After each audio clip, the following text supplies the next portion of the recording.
Good morning, everyone.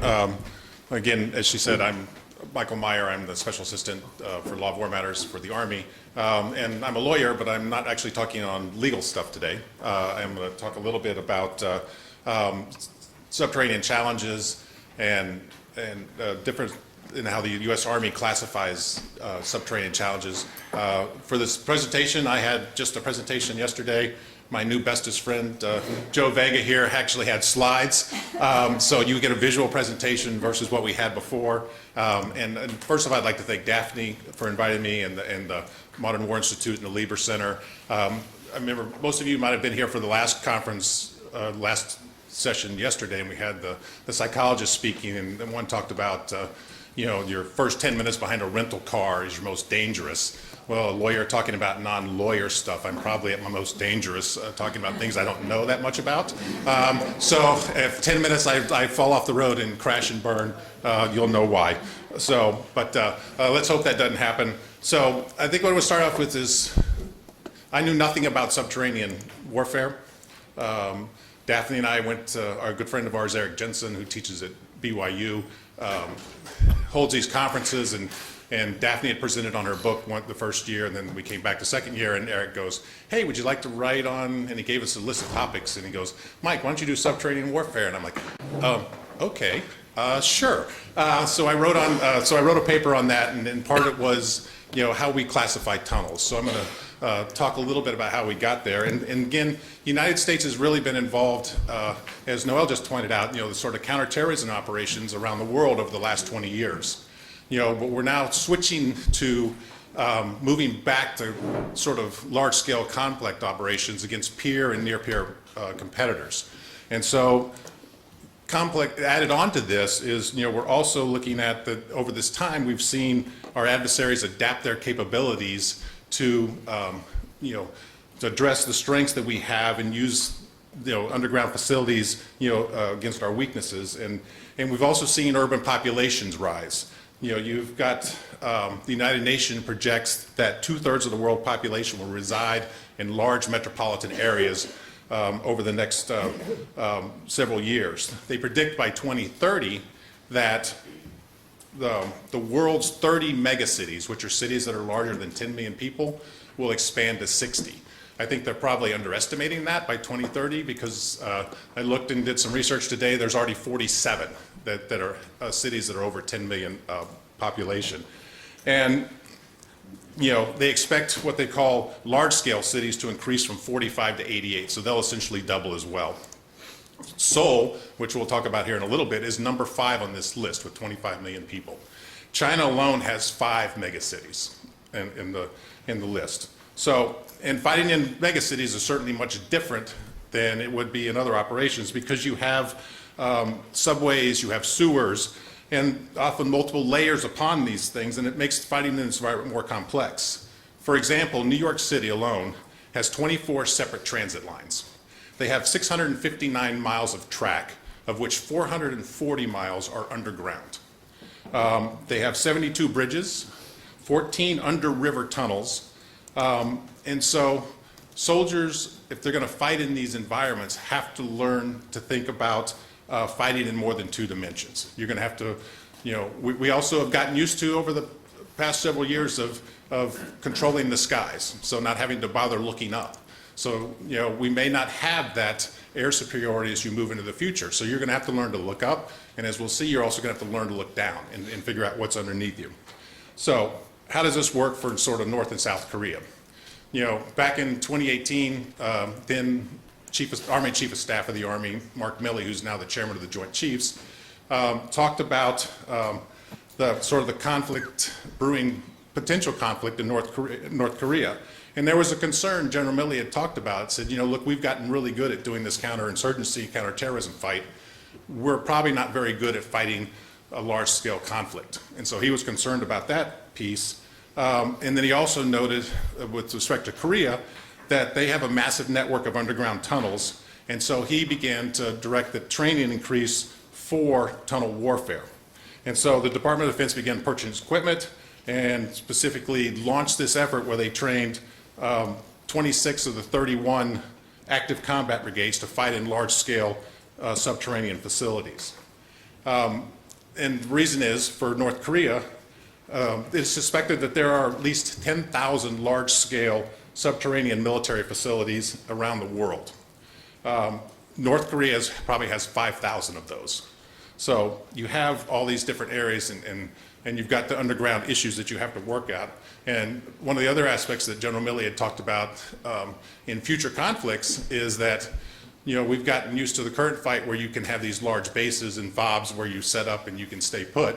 One of his quotes was, in a future conflict, with all the different satellite reconnaissance and intelligence availability, if you stay in place more than 20 minutes in a future conflict, you could find yourself dead.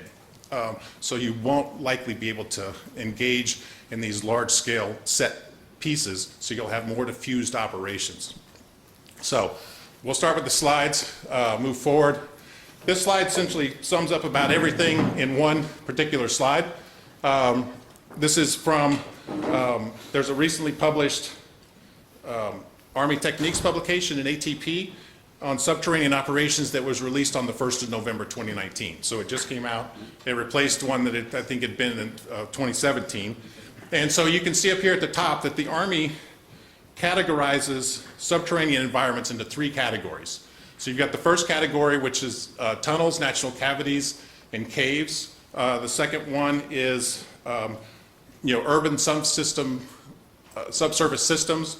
And then, of course, the third one is underground facilities itself, usually sort of military purpose type equipment.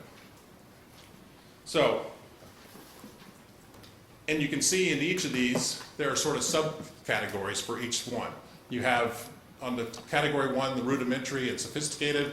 You have substructures and civil works under category 2. And then category 3 is sort of broken down into shallow and deep.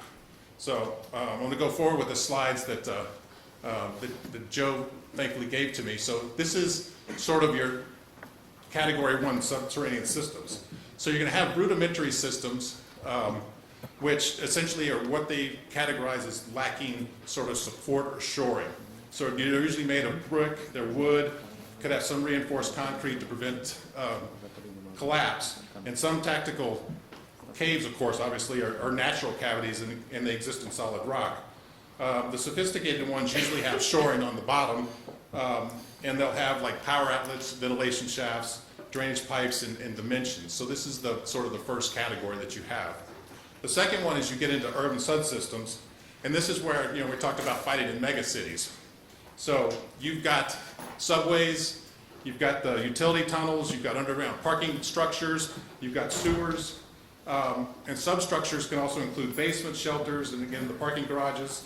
The civil works are sort of aqueducts, sewers, subways, transportation, and you have the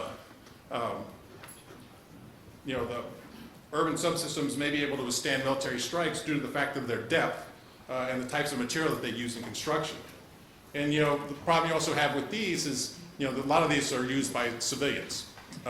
Certainly during World War II, the London subway system was used extensively to protect the population from German bombing attacks.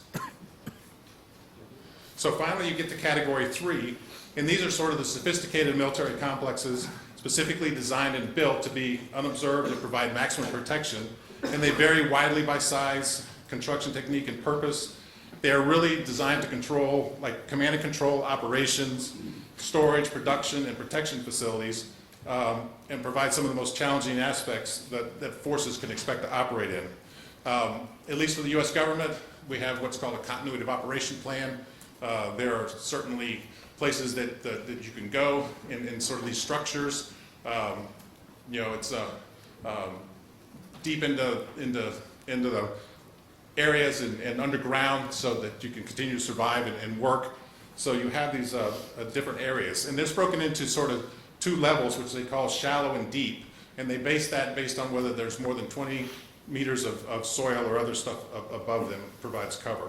So a shallow facility is one that's 20 meters or less of overburden, as they call it. And these would be silos, cut and cover facilities, and basement bunkers. The other ones, deeper than 20, are really protection for government officials, military operation facilities, and sort of research and facilities for WMD. So a lot of these, certainly the bigger ones have these life support structures available to them. You know, they'll have electrical power, they'll have ventilation, the running water that you can see up there. It could be internal or external. And the external supports, what they call umbilicals, are available. You can see them and possibly target them and manipulate them.